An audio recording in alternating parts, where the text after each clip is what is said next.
Hi everyone, I'm Sophie. I work for Star Academies, a multi-academy trust with schools across the country.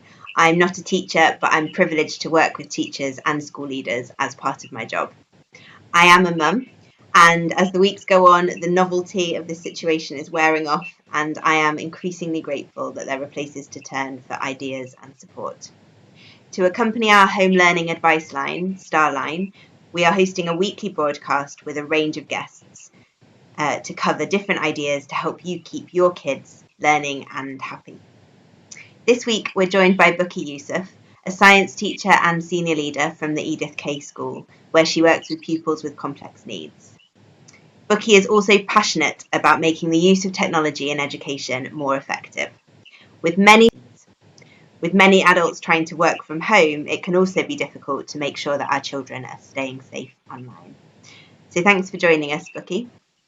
Thank you, Sophie. Thanks for inviting me on.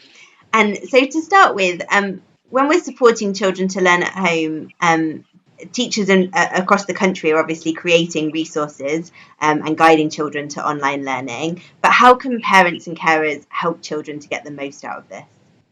Okay, that's a really good question. So the first thing is for parents and carers to avoid thinking that they can replicate what a school does. They can't. It's impossible to do that. And I know that there are so many different subjects that they have to teach, but what I would suggest is focusing on the skills. So, for example, the literacy skills and numeracy skills. And there are quite a few websites can actually help. So, for example, White Rose Math is a website that actually provides age-appropriate resources and tips and guidance for children to learn maths at home from early years all the way up to GCSEs. Mm-hmm. You've also got Audible schools who provide free books that children can actually use. So again, there are a number of different resources you can actually tap into that can actually help. I think one important thing, though, is actually talking to your child to find out what type of help and support do they want from you. Mm. So there are some children who like their parents, carers to sit by them as they go through. And, sometimes it's just like checking in with their learning. So you don't actually have to do anything, but just be there. Mm. Whereas others, they don't want you to be anywhere near them. But what they would appreciate is you are keeping a note on the homework and learning they've got to do and just checking in on them to make sure it actually gets done. One thing that you can do after a conversation with the school to make sure that you're supporting the best way and you've got the best possible resources is to find out what type of role. Now, there's some research that actually says that parents and carers can actually provide support in 3 different ways. Okay. So a mentor, so what you're actually doing is you're guiding your child with the use of technology, as well as guiding them with the particular subjects that they're actually looking at. You could be a motivator, so just basically chivvying them along, and it may require you to think about how long they set learning activity for. Maybe you time them, maybe think about breaking the learning up, maybe thinking about even reducing the structure of the school day at home, so it's not going to stress them or strain them or anything like that. Mm-hmm. Or you may just be a monitor, where you are tapped into the school's learning platforms and systems so that you may receive alerts and you can just basically keep on check of them, making sure they get their learning and homework done by monitoring. So I think it's really key to actually do that. What you also need to consider, I think as the key question is, it's the panic, but I don't know enough. I don't know enough about the subject and what should I actually do? And I would actually say, think about asking particular questions. So for example, what have you learned today? How does it link to what you've actually learned in previous lessons or what you've learned at school? Mm-hmm. Which particular keywords have you learned that are new? Can you explain to me what they mean and use them in a particular sentence? Open type of questions means that your child will have to really even, come up with something that demonstrates to you they've actually learned something, but it's less strain on you as a parent or carer, because it doesn't mean to say that you have to know the subject.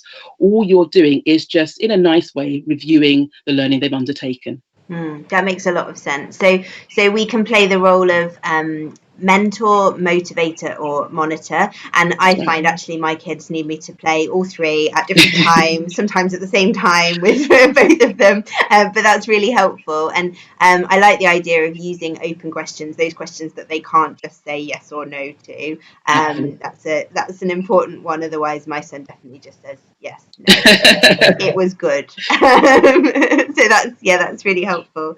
And you work with children with complex needs in your school. So, and I know there can be a range of barriers to learning effectively online.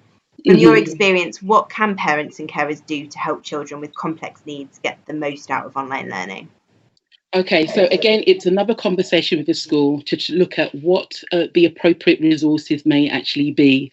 But I know that some of my friends who are parents, I don't have children, but I've tapped into different parental groups to provide support and advice where I can.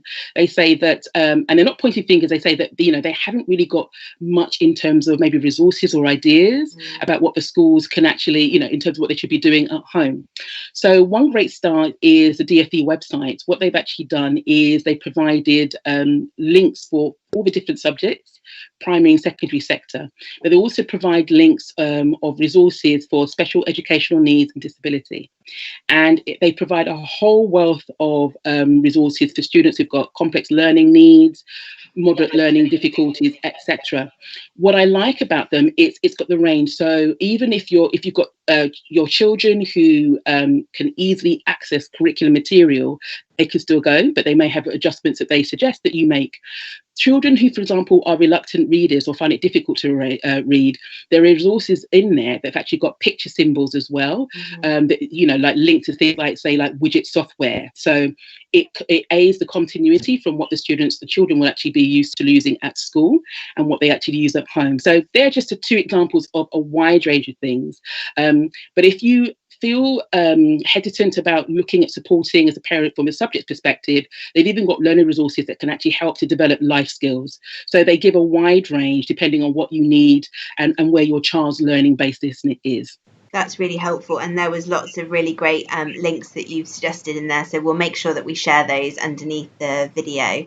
There's actually a thunderstorm happening here. I'm hoping it's not coming through too much and the heavens have opened. Well, so that's really helpful, and thank you for sharing. One of the other concerns I know for parents, and particularly if they're having to work at the same time as their children are learning, is keeping children safe online.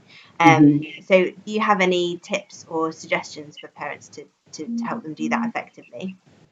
Yes, definitely. So again, I'll refer to the DfE. They've got a child safety online practical guide. It's a 2-page PDF document that can be downloaded or even viewed on your device. And what they do is give you some tips. Now, even though it's produced in 2016, they give simple and easy to access tips that you can use today. So, for example, considerations about your internet, maybe Wi-Fi access, your devices, looking at setting up parental control, so it actually limits access to inappropriate sites and things like that. They also give you advice about making sure that your child does not actually put geotags. So, for example, some of the apps, they tag the location of the child or whoever's using it. So they give you advice about how to make sure that they don't actually put those on or any other identifying features. You've got other websites. So say, for example, there's one called childnet.com, and they're great at providing advice of keeping children under the age of 5 safe. And they provide 8 tips, and 2, for example, like I would mention, is they give you advice about choosing the appropriate apps and games for your child, and also gives advice about how to establish clear boundaries in the use of the devices or going online. Another great website that you can actually find access information is internetmatters.org, and they can help parents in a wide variety of ways, including giving advice about any online issues that you encounter. And what makes them unique is they actually also give suggestions about how you can prepare your child to return back to school, and basically moving from an online learning environment back to one where they may have to be back in school, even if it's in a blended learning environment. That's particularly helpful at the moment, isn't it? Because there are some children actively in the process of returning to school. Absolutely, yes. That's really helpful. And you were talking there about that feeling of not knowing enough to help your kids, and so that's definitely something that StarLive can help with as well. So parents should feel free to pick up the phone and call the number at the bottom of the screen, 0330 313 9162.